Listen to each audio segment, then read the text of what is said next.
하나님 말씀 보겠습니다. 하나님 말씀 룻기서입니다. 룻기서 1장 1절로 5절까지의 말씀입니다. 우리 교독하시고 마지막 5절은 함께 읽겠습니다. 룻기서 1장 1절로 5절까지 말씀, 구약성경 401쪽에 있습니다. 구약성경 401쪽 룻기 1장 1절로 5절까지의 말씀입니다. 5절 교독하시고 마지막 5절을 함께 읽겠습니다. 사사들이 치리하던 때에 그 땅에 흉년이 드니라. 유다 베들레헴의 한 사람이 그의 아내와 두 아들을 데리고 모압 지방에 가서 거류하였는데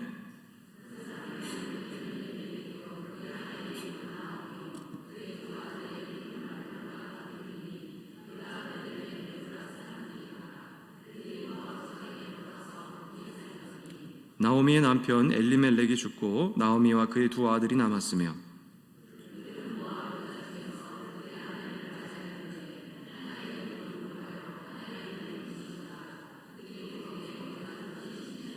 함께 읽겠습니다. 말론과 기련 두 사람이 다 죽고 그 여인은 두 아들과 남편 뒤에 남았더라. 아멘. 룻기서 1장 1절로 5절까지의 말씀을 중심으로 여전히 일하시는 하나님이라는 말씀의 제목을 가지고 말씀을 전하도록 하겠습니다. 여전히 일하시는 하나님이라는 말씀의 제목입니다. 제가 새로운 찬양 하는 거 좋아하시는 거 아시죠? 새로운 또 신곡이 나왔습니다. 이 신곡이 나왔는데 이 신곡의 가사가 참 마음에 와닿아서 제가 한번 보여드리려고 제가 좀 PPT 한번 띄워주시겠습니까? 제가 목소리가 좋잖아요, 그렇지 않습니까? 제가 한번 읽어드리겠습니다. 혼자서만 세상을 사는 듯이 주가 멀어 보이기만 할 때 우리는 바라보아야 하네.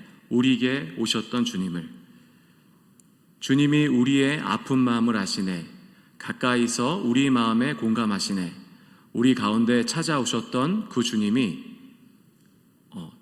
또 있는데 우리의 모든 상황에 공감하시네. 이 제목의 찬양인데요. 이 앞에 PPT 한번 띄워주시겠습니까? 네. 와닿던 부분 중에 하나가 뭐였냐면 이겁니다. 혼자서만 세상을 사는 듯이 주가 멀어 보이기만 할 때. 이 가사가 참 저한테 많이 와닿습니다. 이 가사가 참 공감된 이유가 하나가 뭐냐면 우리가 이런 상황을 많이 겪기 때문이죠. 하나님은 나하고 굉장히 멀어 보이고 나는 혼자인 것 같고 이런 생각이 들 때가 있습니다. 내 마음은 큰 구멍이 나 있는 것 같고 그리고 내 상황은 참 어려질 때마다 하나님 앞에 기도하러 교회에 나오게 됩니다. 그래서 하나님 앞에 간절히 부르짖고 기도하죠. 그 기도가 열심히 끝나고 나면 조금 내 마음이 나은 것 같고 좀 괜찮아질 것 같고 그래서 교회를 다 나가서 다시 우리 삶으로 돌아가게 되면은 우리의 마음은 어떠냐면은 또다시 원점인 것 같아요. 여전히 하나님은 내 있는 자리에서 멀어만 보이는 것 같고 그리고 하나님은 내 삶 가운데 역사하지 않은 것 같은 그런 마음이 우리가 들 때가 있죠. 오늘 아마 그 찬양의 이 가사를 쓴 이 작가는 아마 그럼에도 불구하고 우리에게 찾아오시는 그 하나님을 끝까지 바라봐야 함을 우리에게 권면하고 있는 것이 아닌가 이런 생각을 하게 되었습니다. 제가 먼저 우리 성도님이 권면하고 싶은 것은 이겁니다. 사랑하는 성도님들 모두가 우리 삶 가운데 어떤 상황이 올지라도 끝까지 하나님을 바라보시기를 주님의 이름으로 축원합니다.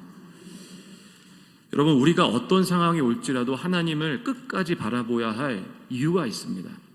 그 이유는 무엇이냐면 오늘 말씀의 제목과 같이 하나님은 여전히 우리를 위하여 일하고 계시기 때문이라는 거죠. 할렐루야. 오늘 룻기 1장의 말씀이 바로 그런 말씀입니다. 이러한 측면에서 매우 중요한 의미의 본문이 바로 오늘 함께 읽으실 룻기 1장 1절로 5절까지의 말씀이라고 이야기할 수 있습니다. 여러분, 이스라엘 백성은 전적으로 타락을 합니다. 여호수아의 시대가 지나고 이제 이스라엘 백성이 가나안 땅에서 정착하고 또 작은 정복전쟁이 일어가는 이 시기에 이스라엘 백성은 하나님이 없는 것처럼 살아가기 시작을 합니다. 타락하죠. 그들이 가지고 있던 타락의 모습은 그냥 타락이 아니라 완전 전적인 타락이라고 이야기할 수 있습니다. 일반 백성들부터 리더자였던 사사들까지도 지도자들 모든 사람들이 하나님 말씀대로 살아가지 않고 전적으로 타락하기 시작을 한 겁니다. 그래서 하나님은요 이스라엘 땅을 심판하십니다. 근데 그 심판은 단순히 이스라엘 백성에게 고통을 주려고 하는 심판이 아니라 어떤 심판이냐, 바로 그들이 돌아오게 하라는 거죠. 하나님을 바라보고 하나님 뜻대로 다시 그들이 서 나가길 원하는 하나님의 마음이 담겨있는 심판이었다는 거죠. 12지파 간의 지역에 이방인들이 끊임없이 침입하게 되고, 그리고 지파 간의 내부의 갈등이 끊임없이 일어날 때 이스라엘 백성들은 혼란에 빠지기 시작을 하는 겁니다. 근데 가장 그들에게 치명적인 사건은 뭐냐면 하나님께서 계시지 않았다는 거예요. 하나님의 부재, 그것이 바로 그들에게 가장 치명적인 사건이라는 거죠. 사사기 17장 6절에 보니까 이렇게 이야기합니다. 그때에는 이스라엘이 왕이 없었으므로 사람마다 자기 소견에 옳은 대로 행하였다. 하나님은 이스라엘의 예배 가운데 거하지도 않으셨고, 그리고 그들의 부르짖음에 때로는 응답하지 않은 것처럼 느꼈다는 거예요. 무려 그 오랜 기간 동안 100년이 넘는 기간을 이스라엘 백성은 하나님이 없는, 마치 하나님은 없는 것 같은 그런 인생을 살았다는 거죠. 여러분, 신앙이 오랜 생활 하셨던 우리 권사님들 잘 아실 거예요. 하나님이 내 가운데 역사하지 않은 것 같고 하나님이 내 안에 계시지 않는다고 한 그런 하나님의 부재를 경험해 본 경험이 있지 않습니까? 이거 굉장히 심각한 겁니다. 하나님을 믿는 사람이, 또 하나님을 사랑하고 하나님의 뜻에 따라 또 하나님과 동행하게 하는 사람이 하나님의 임재를 경험하지 못하고 살아간다는 건요, 그야말로 치명적일 수 없다는 거죠. 그런데 그들이 100년이 넘는 시간을 그렇게 살아왔다는 거예요. 그러나 여러분, 이스라엘이 스스로 하나님이 계시지 않다고 생각했던 그 시기에 하나님은 여전히 일하고 계셨다는 것을 오늘 본문이 이야기하는 거죠. 이스라엘 백성이 계시지 않았다고 생각했던 그 하나님은 모압 먼 땅에서 두 여인의 믿음을 통해서 다시 한번 이스라엘 백성을 일하고 계셨다는 그 모습을 오늘 룻기 1장과 1절 5절 말씀을 우리에게 이야기한다는 것입니다. 베들레헴에 엘리멜렉이라는 사람이 있었습니다. 이 엘리멜렉이라는 사람이 그의 아내였던 나오미와 그의 두 아들이었던 말론과 기론과 함께 살아가고 있었습니다. 그런데 그들이 살아가고 있던 이 베들레헴 땅에 큰 기근이 찾아온 겁니다. 먹을 것도 없고 살아가는 희망이 보이지 않는 그 시기가 그들에게 찾아온 거죠. 그래서 그들은 떠나기로 결정합니다. 왜냐하면 그들이 살아야만 하기 때문이죠. 먹고 살아야겠기 때문에 그 땅을 떠나가기로 결정합니다. 잠시만 거류하려고 했었던 그 모압 땅에서 그들은 결국 완전히 정착을 하게 되죠. 그리고 그 정착의 의미로 두 아들도 모압의 여인과 결혼을 합니다. 그런데 문제는 뭐냐면 이유도 모른 채 얼마 뒤에 이 모압 땅에서 가장이었던 엘리멜렉이 죽고, 그리고 두 아들이었던 바로 기론과 말론은 모두 그 땅에서 죽게 된다는 거죠. 그리고 그 먼 이방 땅에서 홀로 바로 남게 되는 두 사람이 있는데, 그 두 사람의 이름 바로 나오미와 룻이라는 여인이었습니다. 룻기 1장 3절과 5절은 이렇게 이야기합니다. 나오미의 남편 엘리멜렉이 죽고 나오미와 그의 두 아들이 남았으며 그들은 모압 여자 중에서 그들 아내를 맞이하였는데 하나의 이름은 오르바요 하나의 이름은 룻이더라. 그들이 거기에 거주한 지 10년쯤에 말론과 기론 두 사람이 다 죽고 그 여인은 두 아들과 남편 뒤에 남았더라. 나오미와 두 며느리였던 오르바와 룻이 남게 됩니다. 그런데 결국 오르바도 떠나게 되죠. 그리고 나서 이 룻과 그리고 나오미란 두 여인이 이 모압 땅에 남게 됩니다.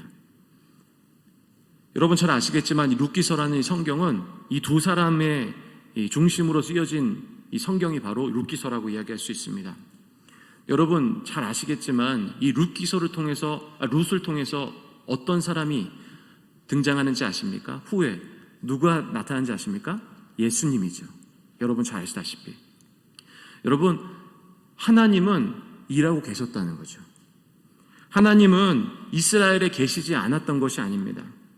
하나님은 이스라엘 모두가 죄 가운데 있었던 이스라엘 이 모두를 하나님께서 구원하시기 위해서 바로 이스라엘에 계시지 않았던 것처럼 보였던 그 하나님이 모압 땅에서부터 이미 일을 하고 계셨다는 거예요. 그래서 하나님은 이스라엘을 위해서 또한 일하고 계셨다는 것을 우리가 잘 알 수 있다는 것입니다. 하나님은 죄를 지었다고 해서 그들을 멀리했던 것이 아니라 그들을 살리기 위해서 모압이란 땅에서 다시 이스라엘 백성을 하나님은 여전히 일하고 계셨다는 거죠. 여러분, 우리도 인생의 삶을 살다 보면 하나님을 원망할 때가 있습니다. 왜냐하면 그 이유는 이겁니다. 하나님이 내 안에 계시지 않은 것 같고, 하나님은 저 사람을 위해서는 일하시는 것 같은데 내 삶에선 일하지 않는 것 같다고 생각할 때가 분명히 있다는 거죠. 그러나 하나님께서는 계시지 않는 것이 아닙니다. 하나님은 분명히 우리를 위해서 지금도 일하고 계신다는 거죠.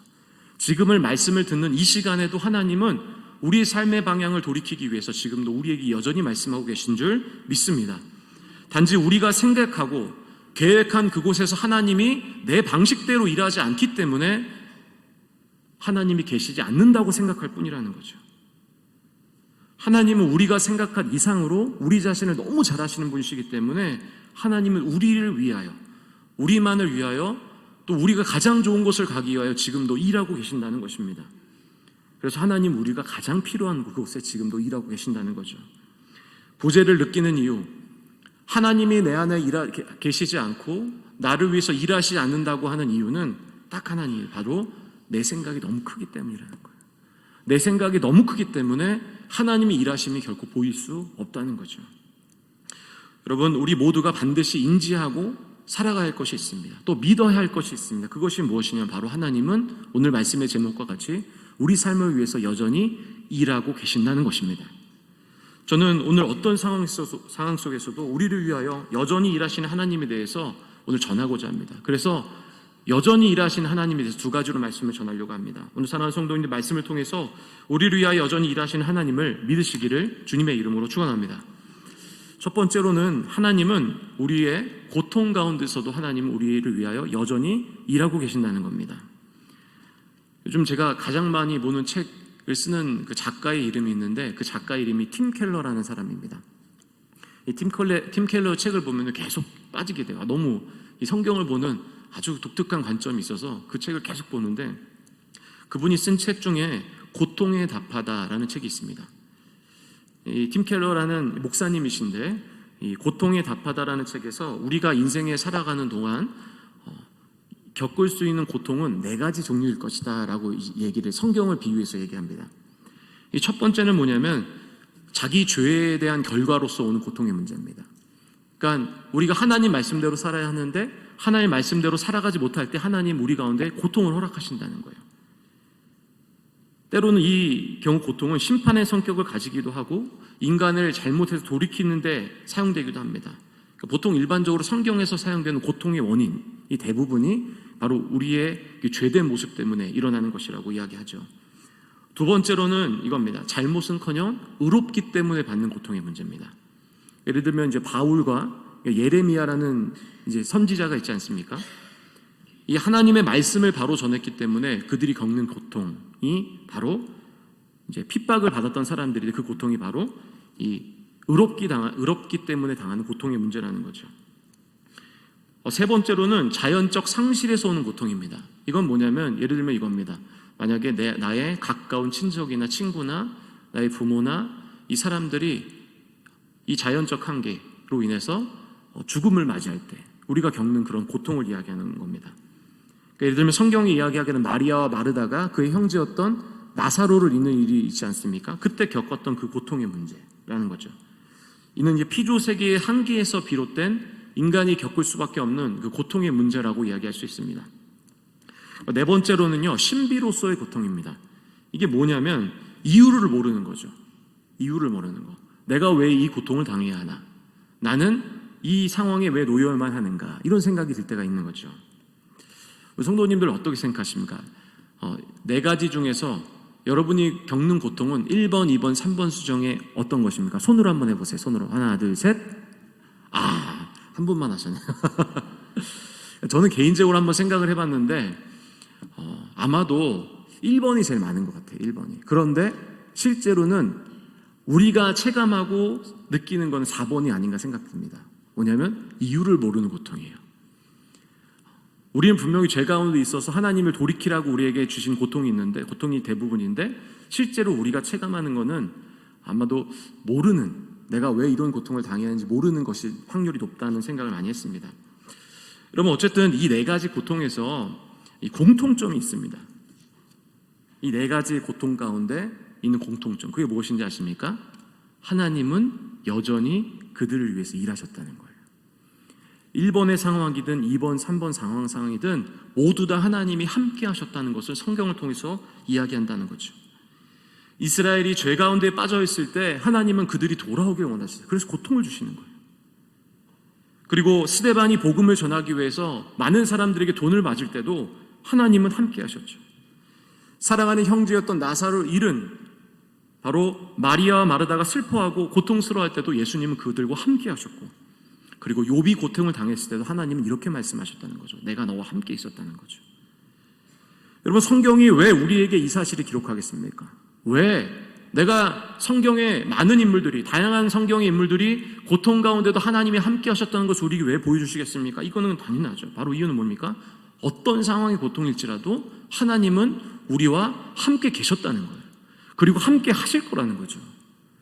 우리의 모든 고통의 부르짖음 속에 하나님은 반드시 응답하시고 우리 삶 가운데 역사하시는 하나님인 줄 믿습니다. 왜 하나님 우리의 고통 가운데 함께 하시냐? 그 이유는 당연합니다. 왜냐하면 하나님은 성품이 그러세요. 하나님의 성품이 우리가 사랑이라고 이야기하지 않습니까? 그러니까 성품 때문에 우리가 고통의 상황에 있을 때 하나님 절대 그냥 두실 수가 없는 분이라는 거죠. 예를 들면 우리 주위에도 이런 분들이 계시지 않습니까? 성품이 그러신 분이 있어요. 우리 교회에도 한 분이 계시는데 너무 주는 걸 좋아하세요. 그냥 보기만 하면 뭘 주시려고 하세요. 자꾸 주머니에 있는 걸 자꾸 꺼내시고 집에서 뭘 자꾸 만들어서 주시고 자꾸 주는 것을 너무너무 좋아하세요. 그게 성품이라고 하지 않습니까? 남들에게 주지 못해서 얻지 못하는 사람, 그리고 사람 미워하지 못하는 사람, 이게 성품이라는 거죠. 이처럼 하나님은요, 성품을 갖고 계신 그 성품이 뭐냐면 사랑이세요. 그래서 끝까지 용서하시고 우리를 끝까지 책임지시고 우리가 고통 가운데 있는 것을 결코 그냥 두실 수가 없는 존재라는 거죠. 여러분, 이스라엘 백성이 무려 430년 동안 이 애굽 땅에서 살아갔습니다. 여러분, 애굽이라는 땅에서 430년 동안 살았을 때 얼마나 이스라엘 백성들이 고통스럽게 살았는지는 정확하게 알 수는 없습니다. 그러니까 언제부터 이스라엘 백성들이 이 애굽의 종살이를 시작했는가, 그들의 고통이 일어나기 시작했는가는 정확하게 측정할 수는 없지만 그래도 짧은 기간은 아닐 거라고 학자들은 이야기합니다. 어쨌든 그러나 그것이 언제가 되었든 간에 하나님은요, 이스라엘 고통에 눈물에 반응하기 시작하셨다는 거예요. 출애굽기 3장 7절에 보니까 이렇게 이야기합니다. 여호와께서 이르시되 내가 애굽에 있는 내 백성의 고통을 분명히 보고 그들의 감독자로 말미암은 부르짖음을 듣고 그 근심을 알고, 이렇게 이야기를 합니다. 여러분, 성경 이 바로 좀 앞에 보면 2장 24절에 보면은 똑같은 아주 유사한 표현이 있습니다. 그러니까 반복으로 강조하고 있습니다. 그러니까 하나님이 고통 가운데 이스라엘 백성에게 응답하셨다. 그리고 그 고통을 들으셨다라는 것을 본문은 2번 쓰이면서 강조를 하고 있는 거죠. 하나님은 고통 가운데 있는 자들을 결코 그냥 두시지 못하는 분이라는 거예요. 그래서 하나님은 결국 어떻게 일하십니까? 이스라엘 백성이 고통 가운데 있으니까 그들에게 바로 하나님의 사람을 보내기 시작하죠.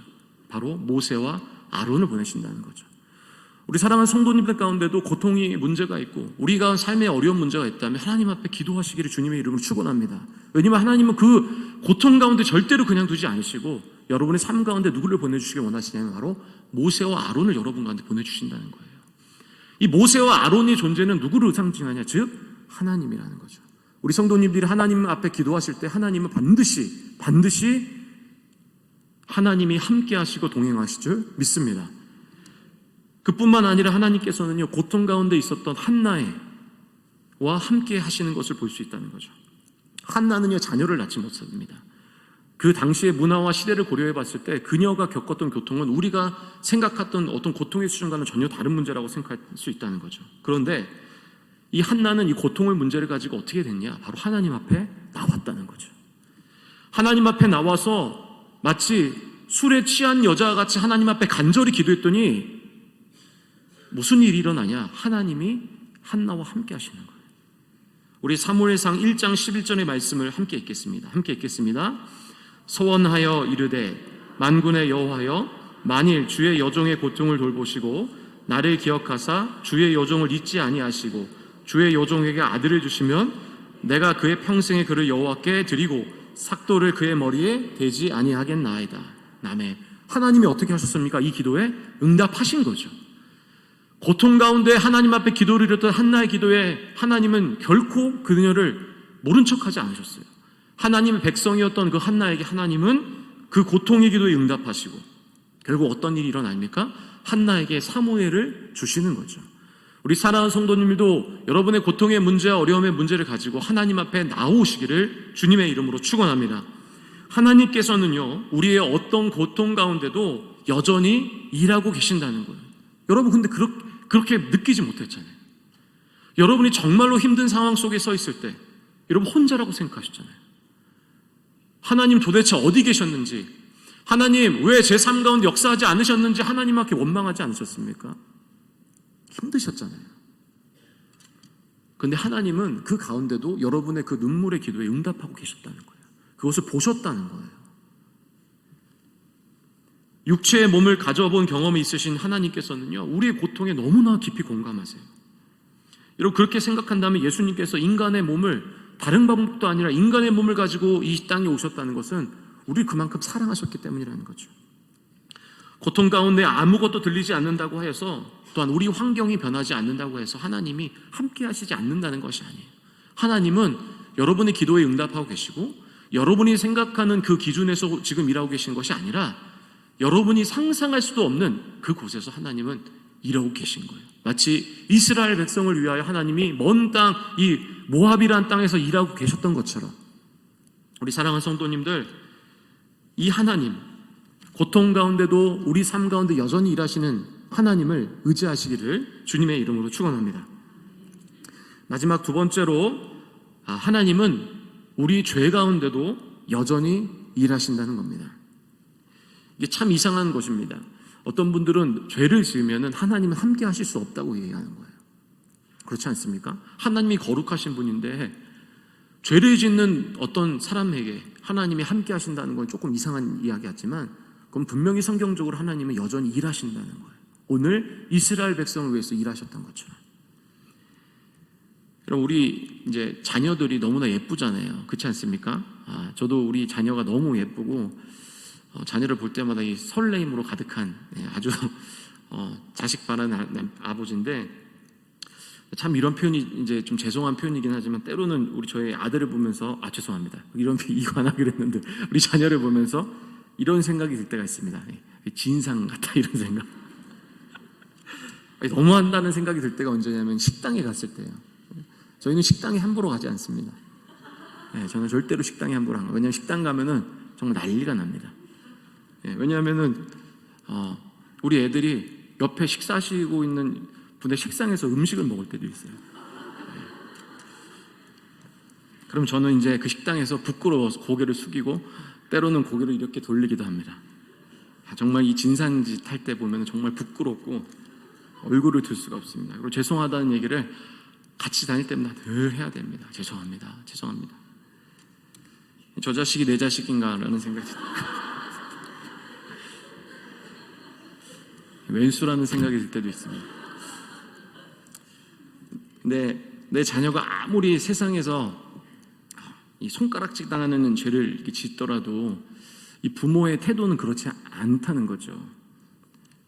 살인의 죄를 지었던 어떤 사람을 위해서도 그 부모는 그의 죄를 덮으려고 노력했던 모습을 우리가 기사를 통해서도 보는 경우가 있지 않습니까? 그러니까 이게 바로 하나님의 마음이라는 거라고 생각을 합니다. 하나님의 마음이죠. 아무리 내 자식이 진상 같아도, 우리의 모습이 이 세상에서 참 진상 같은 모습을 보여도 하나님은 절대로 우리를 버릴 수 없다는 거예요. 여러분, 오늘 본문의 이 룻기서의 배경은 사사시대죠. 이때는 완전 전적 타락으로 제가 이야기 드리지 않았습니까? 어떤 누구도 전적으로 살아가지 않던 그런, 바로 하나님 말씀대로 살아가지 않던 그 사람들이 바로 이스라엘 백성이었다는 거죠. 우리가 근데 생각해 볼 때 이런 생각을 할 수 있죠. 아무리 그래도, 아무리 타락해도 하나님이 택하신 사람은 타락하지 말아야 되나, 이런 생각 우리가 하지 않습니까? 이런 생각 우리에게 누구나 있죠. 하나님이 한 사람을 선택하세요. 그 사람의 이름은 삼손이라는 사람입니다.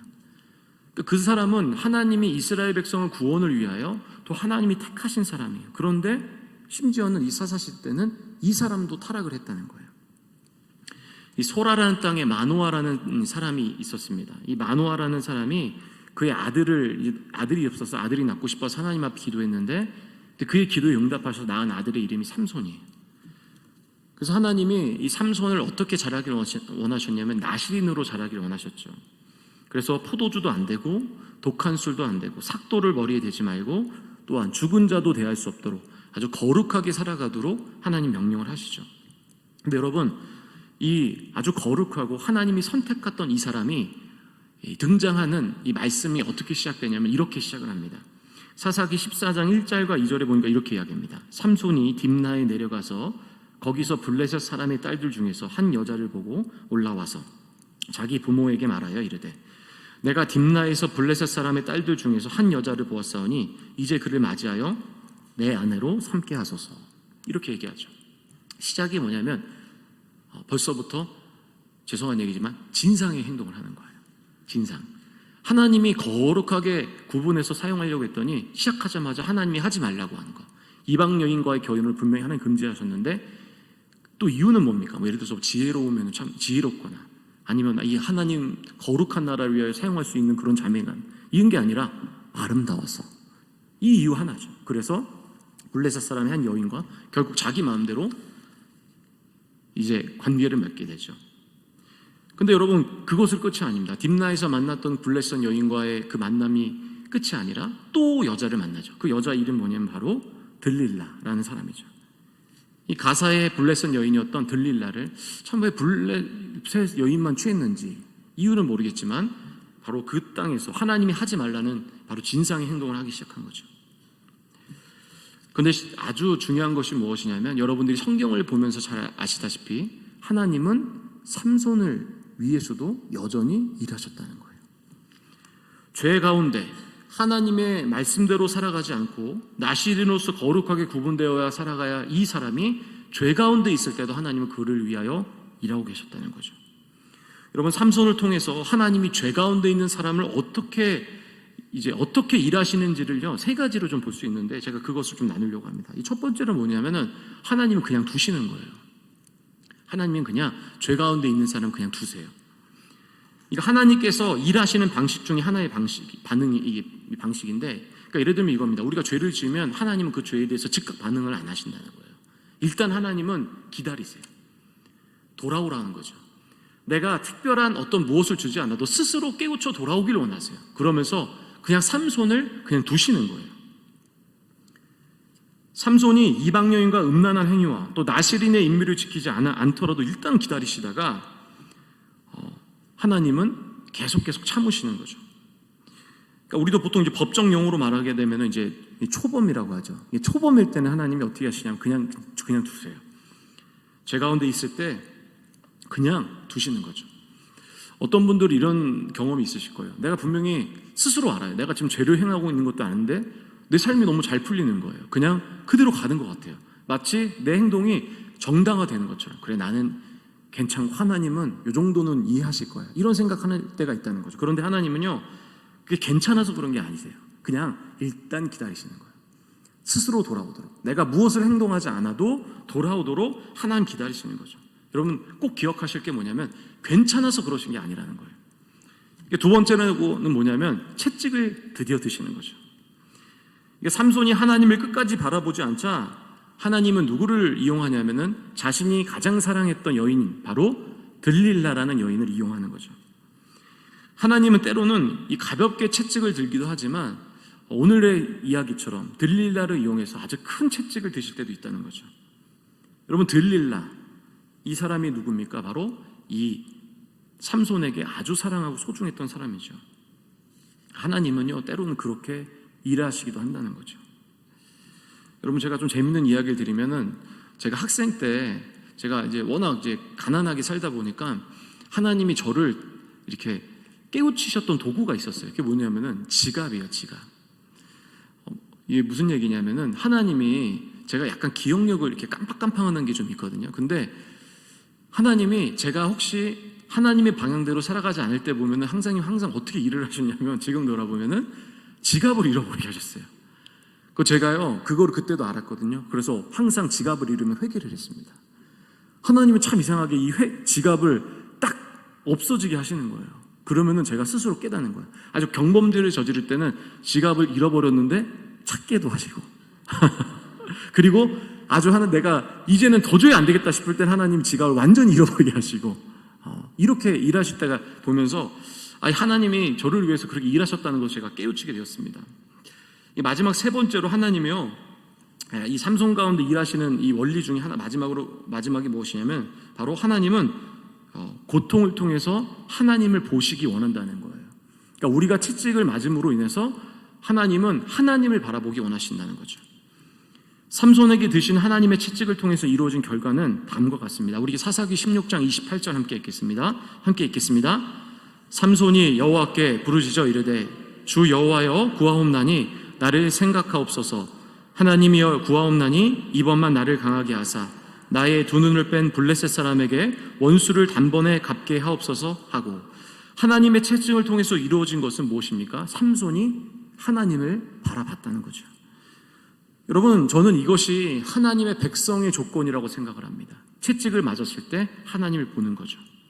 여러분, 아무도 누가 진짜인지 가짜인지 모릅니다. 이 진짜 가짜는 무엇을 얘기하냐면은 바로 정말 그리스도인인가, 정말 하나님의 백성인가에 대한 문제죠. 근데 누가 진짜인지 가짜인지는 아무도 알 수가 없습니다. 그것을 확실히 아시는 분은 하나님밖에 없죠. 그런데 우리가 성경을 통해서 확인할 수 있는 방법이 있는데 그게 무엇이냐면 열매를 보는 거예요. 바로 채찍을 통해서 일을 하셨을 때 바로 하나님을 보느냐 보지 않느냐가 바로 이 사람이 진짜 하나님의 사람인가 아닌가를 우리가 알 수 있는 거죠. 세상의 상직이었던 아합이라는 왕도요, 고난이 분명히 있었습니다. 이 땅에 아주 어려운 일이 동착했어요. 그러나 아합 왕은 이 고난 앞에서 어떻게 행동을 하냐면 하나님을 안 봐요. 하나님을 보지 않고 오히려 세상을 바라보는 거예요. 잠시 하나님을 보는 것 같았지만 세상을 바라보았던 거죠. 그러나 진짜 하나님의 백성의 조건은 뭐냐면은 우리가 연약하고 그리고 흔들려도 하나님의 그 채찍 속에서 우리가 하나님을 바라보는 것, 그것이 바로 하나님의 백성이라는 거죠. 여러분, 삼손이 왜 성경에 기록됐겠습니까? 타락한 백성으로서 기록된 것이 아니라 어쨌든 이스라엘 백성을 구원한 사사로서 분명 기록되어 있는데, 왜 이 때로는 어떻게 보면 이 사사의 조건에 굉장히 벗어나는 사람이었음에도 불구하고 하나님이 이 사사였던 이 삼손을 통해서 우리에게 주시는 말씀은 뭐냐면은 바로 채찍 가운데서도 고난 가운데서도 하나님을 바라보느냐 바라보지 못하느냐를 우리에게 다시 한번 이야기하고 싶다는 거죠.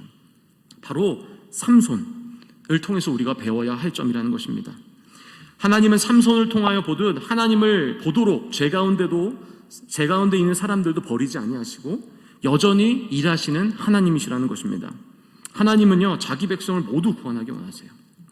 여러분, 성도님 중에서 제 가운데 계시고 내가 혹시 하나님의 방향이 아니라 세상의 방향대로 살아가셔서 하나님 나를 버리시고 나에게 응답하지 않으실 거라고 생각할 수도 있어요. 그리고 하나님은 나를 위해서 일하시지 않을 거라고 생각하지만 하나님은 하나님의 백성을 절대로 포기하지 않으신다는 거예요. 죄 가운데 있을 때 하나님은 그를 돌이키시기 위해서 하나님이 여전히 일하시는 하나님이라는 거죠.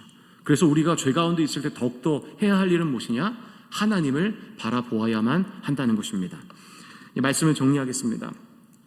우리가 생각할 때 하나님이 내 삶에서 일하시지 않는다고 생각할 때가 있습니다. 우리가 고통 가운데 있을 때, 외롭고 힘들 때, 또한 내가 죄 가운데 있을 때 그렇게 생각할 수 있다는 거죠. 그러나 하나님은 우리를 위하여 여전히 일하신 하나님이심을 기억하시기를 주님의 이름으로 축원합니다. 그렇기 때문에 어떤 상황 가운데서도 하나님을 끝까지 바라봐야 한다는 것입니다. 우리 사랑하는 성도님들, 어떤 상황이 있어도 우리를 위하여 여전히 계시는 하나님을 믿고 의지함으로 하나님을 바라보시는 여러분 되시기를 주님의 이름으로 축원합니다. 원래 오늘 다른 찬양을 하려고 했는데 그냥 338장 함께 찬양하겠습니다. 338장 내 주를 가까이 하게 함은 우리 1절 2절 부르시고 우리 기도하고 우리 각자 돌아가도록 하겠습니다. 우리 찬송가 338장 내 주를 가까이 하게 함은 우리 1절 2절 찬양하고 우리 기도하겠습니다.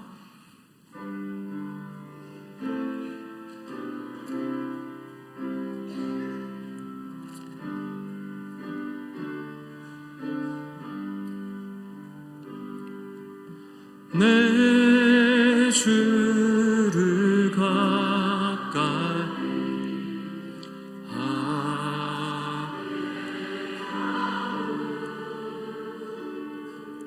하게 가짐 같은 고생이나 내 인생 소원은 늘 찬송하면서 주께 더 나아가길 원합니다. 내 고생하는 것, 내 고생하 옛 야곱이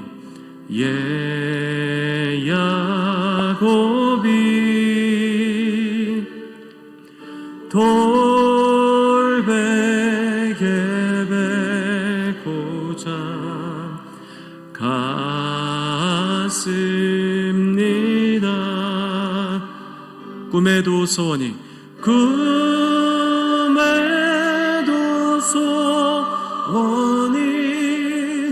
늘 찬송하면서 주께 더 나아가기 원한. 우리 함께 기도하겠습니다. 오늘 찬양의 가사와 같이 우리가 우리 상황을 위해서 어떤 상황의 조건일지라도 우리를 위하여 여전히 되신 하나님 앞에 하나님과 가까이하고 하나님과 동행하는 삶을 살아가게 하여 주시옵소서. 어떤 상황 속에서도 하나님을 바라보는 믿음의 신앙이 될 수 있도록 하나님 함께하여 주시옵소서. 우리 다 같이 우리 결단하는 마음으로 우리 통성으로 함께 기도하겠습니다.